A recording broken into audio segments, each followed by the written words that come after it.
इस हंगामे का लाभ किसको मिलेगा? देने से संबंधित बिल है सर ये। सरकार जवाब देने के लिए तैयार है। जवाब देने के लिए तैयार है। मैं तैयार हूं। फिर आखिर देश की जनता की आपसे कुछ अपेक्षाएं हैं।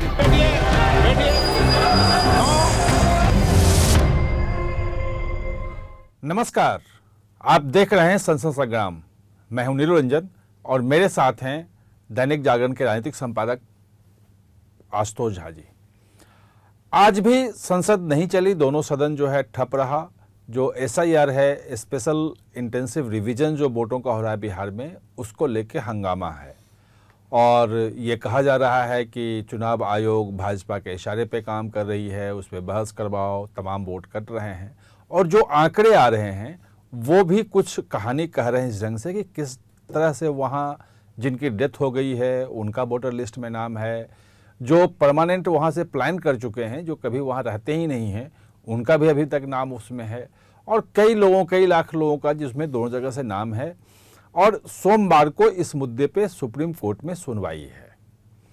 जो उनका कहना है, चुनाव आयोग के जो आंकड़े आ रहे हैं वो आंकड़े आ रहे हैं कि लगभग केवल 2 लाख ऐसे मतदाता बच गए हैं अब जो नहीं मिल रहे हैं, जिनको ढूंढा जा रहा है।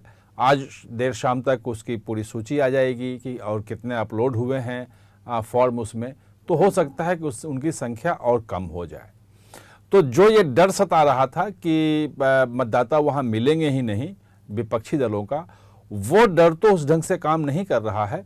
पूरे स्थिति को समझते हैं कि 1 तारीख के बाद जो डॉक्यूमेंट जमा करने हैं उसमें क्या होगा, जो 28 को सुप्रीम कोर्ट में सुनवाई के दौरान क्या हो सकता है, क्या क्या संभावनाएं बन रही हैं, और संसद जो ठप पड़ा है, क्या अगले हफ्ते संसद चलेगा सुचारू रूप से, और क्या SIR पे जो बिहार का मुद्दा है उस पे हंगामा जारी रहेगा या विपक्ष सुप्रीम कोर्ट में सुनवाई के बाद उसे छोड़ देगा। इन तमाम चीज़ों को समझते हैं।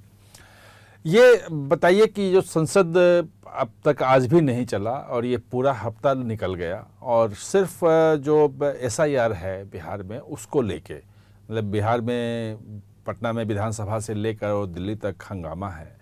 सोमवार को क्या स्थिति बनती दिख रही है इस मामले में? देखिए, पिछली बार भी हम लोगों ने चर्चा की थी कि ये एक संसद में परंपरा बन गई कि पहले सप्ताह नहीं चलने देना। ये अपोजिशन की ओर से कोशिश होती है कि एक सप्ताह पहला मत चलने दो ताकि हम ये एक नैरेटिव बनाने में तैयार रहें, सफल रहें कि भाई देखो हम तो नहीं चलने दिए इस इशू को लेकर के, हम इतने गंभीर हैं। वही इस बार भी दिख रहा है। जो अभी तक की जो बात सामने आ रही है वो ये है कि सोमवार से कार्यवाही शुरू होगी, ख़ासतौर से लोकसभा में। क्योंकि देखिए मंडे से ही शुरू होगा ऑपरेशन सिंदूर पर चर्चा शुरू होगी और जो मेरी जानकारी है उसमें सत्ता पक्ष के लोग भी और विपक्ष के लोग भी तैयारी में जुट गए हैं। जिनको कहा गया है कि आपको अब 16 घंटे की चर्चा होनी है, आप समझ लीजिए, यानी 2 दिन तो चर्चा कम से कम चलेगी।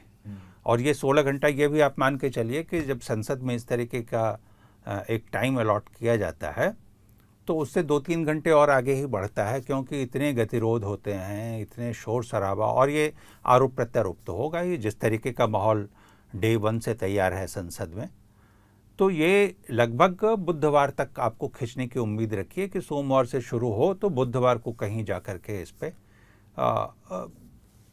राजनाथ सिंह रक्षा मंत्री हैं, वही जवाब देंगे इस पर।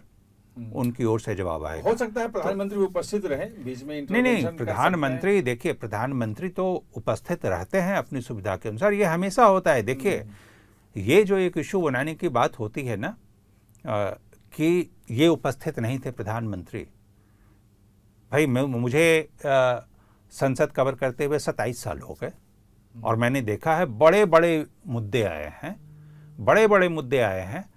जरूरी नहीं कि थ्रू आउट किसी भी चर्चा में प्रधानमंत्री बैठे रहे। नेता प्रतिपक्ष लगातार होते हैं।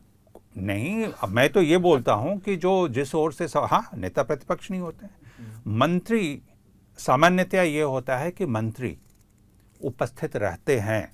अगर वो केंद्रीय मंत्री उपस्थित नहीं रहते हैं कई बार, क्योंकि बहुत सारी ज़रूरतें होती हैं, बहुत सारे अत्यंत आवश्यक काम होते सरकार के काम है, हैं, मंत्रालय डेलीगेट्स मिलने के लिए आए होते हैं, उनसे मिलना कहीं तो उसके जो डिप्टी होते हैं वो मौजूद होते हैं। अदरवाइज भी कैबिनेट के सीनियर मेंबर्स वहाँ लगातार मौजूद, पूरी नोटिंग होती है और ये पूरी नोटिंग जो संबंधित मंत्री हैं उनके पास भी जाती है, प्रधानमंत्री के पास भी जाती है। यानी क्या चर्चा हो रही है उससे प्रधानमंत्री अवगत होते हैं अपनी व्यस्तताओं के बावजूद। तो ये तो है। और ये जो एक चर्चा है कि क्या प्रधानमंत्री इंटरवीन भी करेंगे या नहीं करेंगे, इसकी अभी जानकारी नहीं है। हो सकता है वो इंटरवीन करें, ना भी करें, कोई ज़रूरी नहीं है। ये देखिए, अब क्या है कि ये चर्चा शुरू होगी और सवाल और हंगामा किस पर होगा, आप अभी से मान के चलिए, मैं बता देता हूँ। अपोजिशन की ओर से ये होगा कि प्रधानमंत्री क्यों नहीं आए हैं, प्रधानमंत्री जवाब नहीं, और इसी में फिर चीज़ों को उलझाने की कोशिश होगी। संसदीय परंपरा, नियम, कायदा, कानून, उसमें यह है कि संबंधित मंत्री ही जवाब देते हैं। और कई बार ये भी प्रोविजन है संसदीय परंपरा में कि अगर संबंधित मंत्री किसी कारणवश ना रहे तो कैबिनेट का कोई भी दूसरा मंत्री जवाब दे सकता है। क्यों? क्योंकि कैबिनेट ही उत्तरदायी है संसद के लिए। और पहले देखा गया, और कैबिनेट, पहले हाँ, हुआ है ऐसा। यही मैं बता रहा हूँ कि ये संसदीय परंपरा। और इसीलिए अगर ये जो बात बार बार जो संविधान की बात जो खड़ी होती है, अब अगर आप संसद में ही संविधान का पालन नहीं करेंगे, जो पार्लियामेंट का संविधान है अपना, यानी जो नियम कायदा कानून है उसका, तो फिर आप कहाँ करेंगे और आप किस नैतिक बल पर आप शोर करेंगे? तो लेकिन ये मान के चलिए बहुत गर्मा गर्म बहस होगी। हालांकि ऑपरेशन सिंदूर में अब ऐसा कुछ नहीं रह गया जो सरकार नया बताएगी। अपोजिशन की ओर से कुछ मुद्दे को कुरेदने की कोशिश होगी जो गलत होगा। क्यों? क्योंकि सेना की जो रणनीति होती है उस पर कभी डिस्कशन नहीं होना चाहिए इस तरीके से मंच पर। वो जो संसदीय समितियां जो होती हैं वहाँ चर्चा होती है, वहाँ सेना के ऑफिसर भी आकर के कई बार ब्रीफ करते हैं उनको। लेकिन संसद जिससे कि पूरा उसमें, और वो देश ही नहीं देख रहा होता है, विदेश में बैठे लोग भी देख रहे होते हैं, तो मुझे लगता है इसमें बहुत संवेदनशीलता बरती जानी चाहिए। अच्छा, बात यह है कि पूरा जो हंगामा जो है वो बिहार में जो SIR हो रहा है उसको लेकर के है। सोमवार को उस पर सुनवाई भी है। जो 8 जुलाई को सुनवाई थी उसमें कोई राहत नहीं मिली थी, सिर्फ एक सुझाव था कि आधार को और राशन कार्ड को और वोटर आई कार्ड जो है इसको आप शामिल कर लिए, सुझाव दिया था। अभी जो 2-3 दिन पहले जो एफिडेविट जो चुनाव आयोग ने जो दाखिल किया है और उसमें कहा है कि इसमें से किसी को भी हम मतलब नागरिकता होने का प्रमाण नहीं मान सकते हैं और वोटर लिस्ट में नाम हो जाए किसी एक के होने के कारण इसके आधार पे वो नहीं हो सकता है, और वो हम पहले मुतमईन होंगे कि सचमुच में यहाँ का है या नहीं है। दूसरी की जो विपक्ष आरोप लगा रहा था लगातार जब शुरू हुआ था कि लगभग 2 करोड़ मतदाता बाहर हो जाएंगे। अभी तक 2 करोड़ की बात नहीं हुई है, अभी तो उसका सारे के सारे डॉक्यूमेंट्स देखे जाएंगे क्या होगा। लेकिन हाँ, 62-63 करोड़ लोगों के निकलने की बात ही निश्चित, 62-63 लाख लोगों की, जिसमें 31-32 लाख लोग ऐसे हैं जो परमानेंट शिफ्ट कर चुके हैं, 21-22 लाख लोग ऐसे हैं जिनकी डेथ हो चुकी है लेकिन मतदाता सूची में उनका नाम है, और 7 लाख लोग हैं जो 2 जगह से मतदाता सूची में नाम है। यानी कि 62-63 लाख लोग जो हैं उनका तो कटना तय है। क्या लगता है कि सुप्रीम कोर्ट में, क्योंकि दोनों संवैधानिक संस्थाएं हैं, चुनाव आयोग भी है और सुप्रीम कोर्ट भी है, और चुनाव आयोग संविधान में दिए गए अधिकार के तहत काम कर रहा है, तो क्या विपक्ष को कुछ राहत मिलती नजर आ रही है आपको? नहीं, देखिए, जो इसमें सबसे बड़ा सवाल है वो ये है कि वो पक्ष और विपक्ष की बात हम बाद में करेंगे। पहले ये कर लें हम लोग कि देश में जो चुनाव होते हैं क्या वो देश के मतदाताओं से ही होने चाहिए या नहीं होने चाहिए। पहला सवाल तो यह है, पक्ष विपक्ष बाद में बात आएगी। या तो विपक्ष बोले कि नहीं, वो कोई भी हो, इलीगल माइग्रेंट भी हो तो भी नहीं वो वोट डाले। क्यों? क्योंकि उन्हें लगता है कि वो शायद विपक्ष को दे। तो पहला सवाल तो ये है कि क्या ऐसा होना चाहिए? नहीं। ये कल जो मुख्य चुनाव आयुक्त ज्ञानेश कुमार ने सवाल उठाया कि क्या नागरिकता, जो नागरिक नहीं है वो भी वोट डाले, ये सही होगा क्या? पहला सवाल तो यही है। इस पर सवाल पूछा जाना चाहिए विपक्ष से। दूसरी बात, देखिए, पहली सुनवाई में सुप्रीम कोर्ट ने कहा कि चुनाव आयोग को पूरा अधिकार है कि वो करे, और इसीलिए बिल्कुल रोक नहीं लगाई। सवाल उठाया कि समय क्या इतना पर्याप्त है कि इसमें सही तरीके से निराकरण हो सके अगर कोई विवाद हो तो। देखिए, ये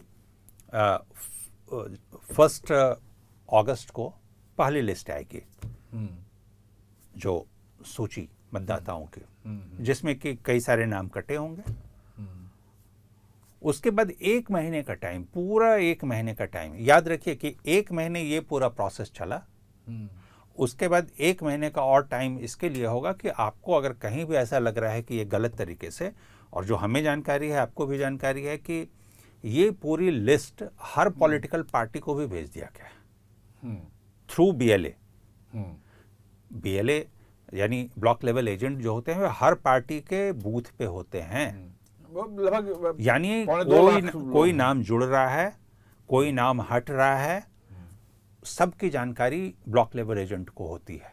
देखिए, ये मतदाता सूची का काम बहुत कठिन काम होता है, और उसमें इन्वॉल्वमेंट आप समझिए लाखों की संख्या में है, कार्यकर्ताओं के भी, ऑफिसर्स के भी, और सबकी नज़रों से होकर। और इस बार ये चुनाव आयोग ने, मुझे लगता है, बहुत अच्छा किया, क्योंकि जिस तरीके से चुनाव को ही आप समझिए कि गलत ठहराने की कोशिश हो रही है कि चुनाव ही गलत है।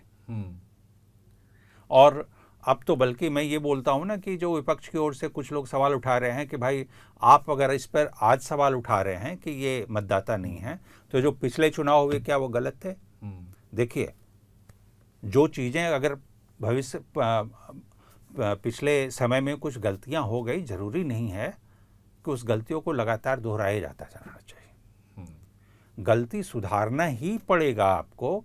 भारत जैसे लोग तो 98 करोड़ हैं पूरे देश के, अगर हम मतदाताओं की बात करें, और बिहार में लगभग 8 करोड़ हैं मतदाता।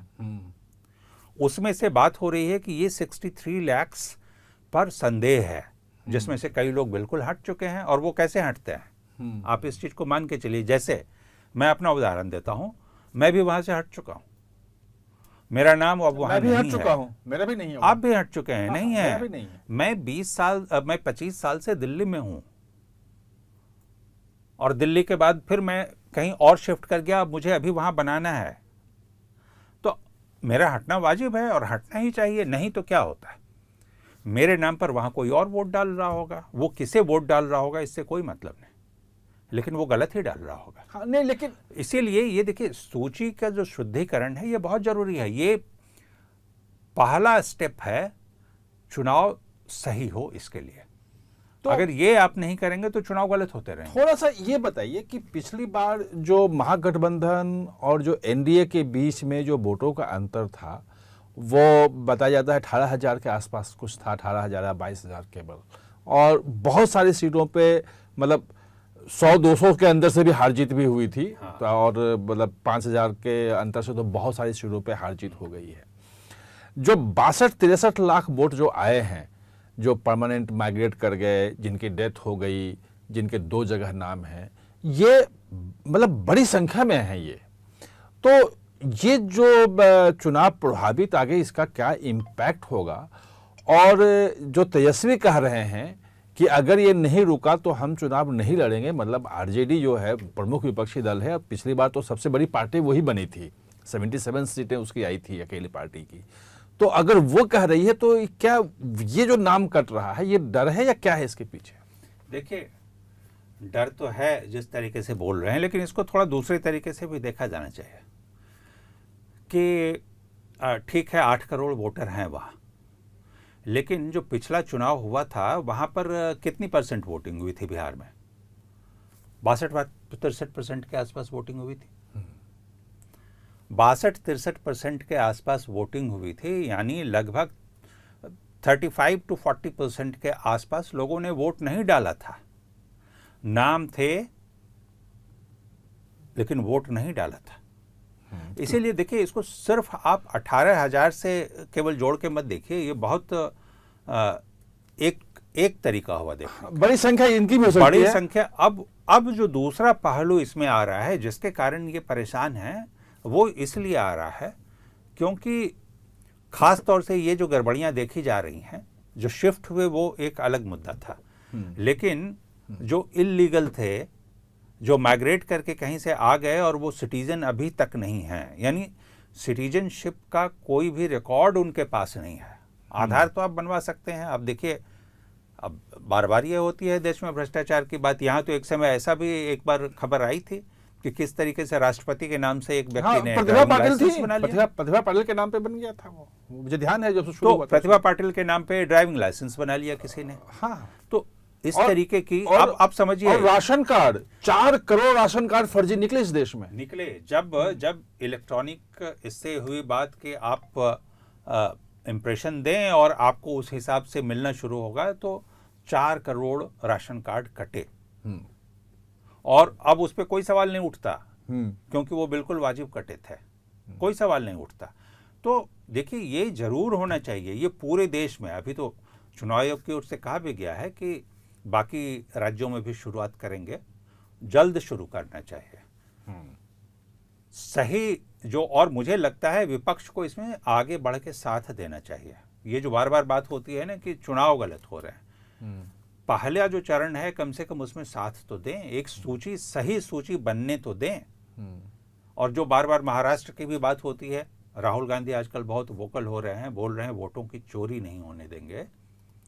महाराष्ट्र चुनाव जो हुए, जिसमें कि इन्होंने आरोप लगाया कि बड़ी संख्या में वहां इनके बीएलए क्या कर रहे थे, क्योंकि हर नाम जो भी जुड़ रहा है या हट रहा है वो बीएलए की नजरों से ही होकर जाता है। बिल्कुल। दूसरी बात, अगर बाद में भी जानकारी मिली तो कांग्रेस की ओर से इसकी शिकायत क्यों नहीं की गई?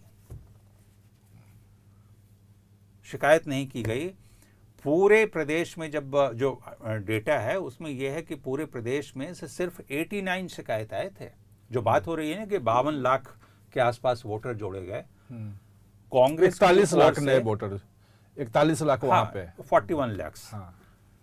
कांग्रेस की ओर से शिकायत आई थी 89, सिर्फ 89।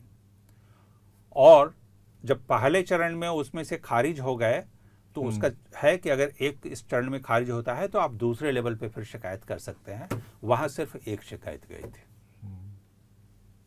तो देखिए, इसीलिए मैं बोलता हूं कि ये चुनाव जिससे सरकार बनती है, सरकार गिरती है, इसमें सफाई, इसमें बिल्कुल शुद्धिकरण, सूची का शुद्धिकरण, ये सबसे जरूरी कदम है। और मुझे लगता है इस पे विपक्ष का साथ मिलना चाहिए। बात रही घबराने की, ये घबराहट इसलिए वाजिब है क्योंकि खास तौर से उस इलाके में, बिहार के जो सीमांचल का एरिया है, और माना जाता है कि वहाँ जो महागठबंधन है उसका वोट थोड़ा ज़्यादा मजबूत है, वहीं पर सबसे ज़्यादा बड़ी संख्या में गड़बड़ियाँ पाई गई है।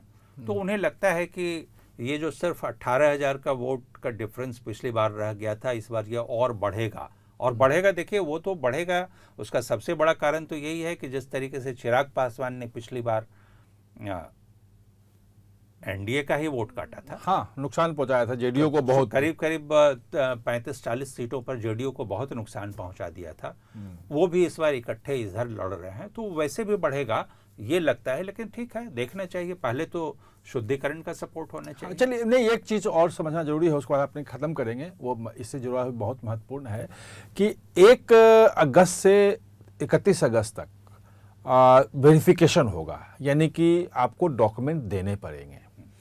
जो सोशल मीडिया पे जो इसके खिलाफ खास तौर पे जो मुहिम चल रही है, उसमें बहुत सारी स्टोरी आ रही है जिसमें लोग कह रहे हैं कि पिछले साल हमारे घर में बाढ़ आ गई थी, कागज़ सारे बह गए, तो हम कहाँ से दिखाएंगे। विपक्ष शुरू से भी कह रहा है, सुप्रीम कोर्ट में कहा कि भाई बहुत कम समय है और 1 महीने में लोग अपना दस्तावेज कहाँ से लाएंगे या बाहर से लाए कैसे देंगे। जो सुप्रीम कोर्ट की टिप्पणी थी उस दिन, वो भी समय को लेके कहा था कि समय कम है और इतने कम समय में चुनाव आयोग कैसे करेगा। तो क्या लगता है कि सोमवार को चुनाव आयोग इस बार कुछ छूट दे सकता है, कोई नए निर्देश दे सकता है, या कैसे होगा ये? देखिए, मुझे लगता है कि चुनाव आयोग का आधार मजबूत है, क्या फैसला आएगा मैं नहीं जानता, और उसका कारण मैं बताता हूँ। चुनाव आयोग की ओर से जो अब तक का डेटा आया है कि लगभग 99% के आसपास, 98-99% के आसपास फॉर्म वापस आ चुका है। कुछ ऐसा ही आंकड़ा है शायद। हाँ, 99 से ज्यादा है। ज़्यादा है।